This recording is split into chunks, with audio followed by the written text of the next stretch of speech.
तुम्हारे साथ विवाह का प्रस्ताव रखेंगे, तुम मना मत करना, तुम्हें विवाह करना ही पड़ेगा, क्योंकि मैं तुम्हारे यहाँ पुत्र बन करके आऊंगा, अपनी माँ को सांग शास्त्र का ज्ञान दूंगा। भगवान की आज्ञा हो गई थी, इसलिए विवाह करने के तैयार हो गए।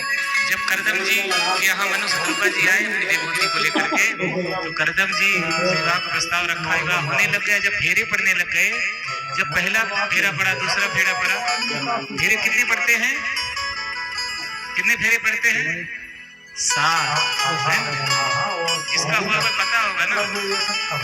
मंगल माने पवित्र, सूत्र माने धागा।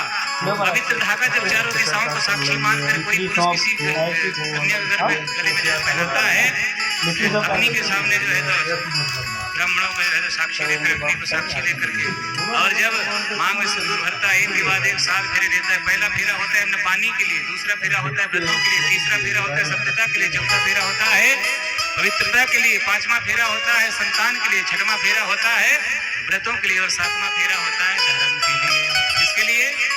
धर्म के लिए। तभी तो कन्या का नाम क्या हो जाता है बाद में? अमुक की धर्म पत्नी। धर्म पत्नी कहते हैं। अगर पुरुष धर्म करेगा तो केवल माताओं को साथ लेकर करेगा, तभी उसे जो है तो पूजा का फल मिलेगा, इसलिए संपूर्ण फल मिलेगा। इसलिए पूजा हमेशा जोड़े के साथ नहीं करना चाहिए। बोलो राधे राधे। जब 7वां फेरा देने लग गए तो करदम जी ने कहा, सुनो, विवाह तो कर रहे हैं, लेकिन एक बेटा होते तुम्हारी बेटी को छोड़ दूंगा, सन्यासी बन जाऊंगा। करदम जी की बात सुनकर मनुष्य रूपा को अच्छा नहीं लगा, लेकिन देवहूति ने कहा, ऐसे पति का संग मेरे क्षण के लिए मिल जाता है तो मैं जो है जीवन, मैं समझू कि मेरा जीवन धन्य हो गया। अरे आप एक बेटा होने तक मेरे साथ में रहोगे, मुझे मंजूर है। बस विवाह हुआ, विवाह करके लेकर के आए, जैसे अपने आश्रम में आए, अपने घर में कुटी में, तो ये आसन लगाकर बैठ गए। 36 वर्ष की समाधि लग गई। कितने वर्ष की? 36 वर्ष की। करदम जी की पत्नी बेचारी सेवा कर रही, ब्याह करके आई है और सेवा कर रही है, घर में जो है चौका भोजन बनाती, सेवा करती।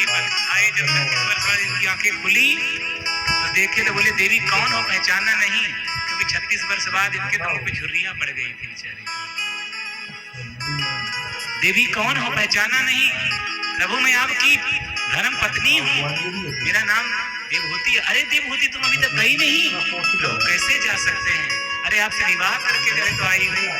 ससुराल से तो कभी लड़ झगड़ करके मैके नहीं जाना चाहिए। अगर प्रेम से कोई बुला रहा है तो जाओ, घर में कोई कार्य हो रहा हो तो जाओ, अगर निमंत्रण नहीं भी गया है, लेकिन बगैर बुलाए जो है तो जा सकते हो। घर में कुछ जगहें ऐसी जहां बगैर बुलाए जा सकते, जैसे भगवान की कथा में, मंदिर में, अपने माता पिता के यहाँ, लेकिन घर से, ससुराल से झगड़ करके मैके में नहीं जाना चाहिए पीहर में, ये गलत है। मैं कैसे जा सकती हूँ, मेरे तो प्राण ही जो है तो जाएंगे, मैं ऐसे नहीं जाऊंगी। मैं आपकी धर्म पत्नी हूँ, कोई पत्नी या वाइफ थोड़ी ना हूँ। कितनी होती हैं? 3 होती हैं। एक होती धर्म पत्नी, एक होती पत्नी, और एक होती है वाइफ। जोर से बोलो, कौन होती है? वाइफ। 3 होती है। एक होती धर्म पत्नी, एक होती पत्नी, और तीसरी कौन होती है बाबूजी? वाइफ। और देखो तीनों में अलग अलग फर्क भी है। वाइफ कौन है? जो लाली लिपस्टिक लगा करके, ऊंची एड़ी की सैंडल पहन करके, जो पति के आगे आगे मटक मटक के चले, वो कौन है? वाइफ है। और पत्नी कौन है? जो पति के कंधे से कंधा मिला करके, बगल में पर्स लटका करके ऐसे चले, वो कौन है? पत्नी।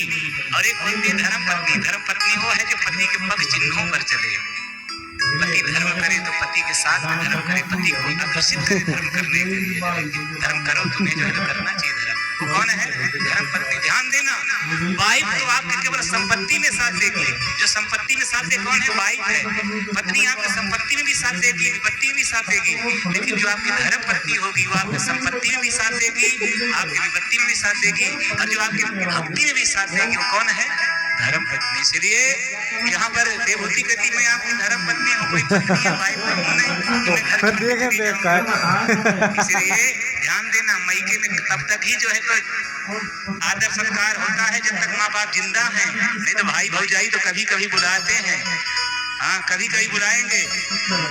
मेरे भी जो है तो बुआ लोग हैं, मेरे पिताजी लोग हैं, मैं भी देखता हूँ सब जो है तो कभी कभी रिश्तेदार जब कोई शादी ब्याह हो तभी आती है बुआ लोग, फूफू लोग आती हैं। तो इसलिए मैं आप लोगों से कोई अलग नहीं हूँ, आप जैसे घर का बालक मैं भी हूँ, इसलिए बता रहा हूँ कि आजकल बहुत हो रहा है। तो क्यों जो है तो जब बीतना ही यही है तो क्यों ऐसे अष्ट प्रहर जैसे माँ भवानी भोले बाबा की सेवा करती, ऐसे देवभूति सेवा करती, बहुत प्रसन्न हुए, कहते तुष्टो हमारे भव माननी मान गाया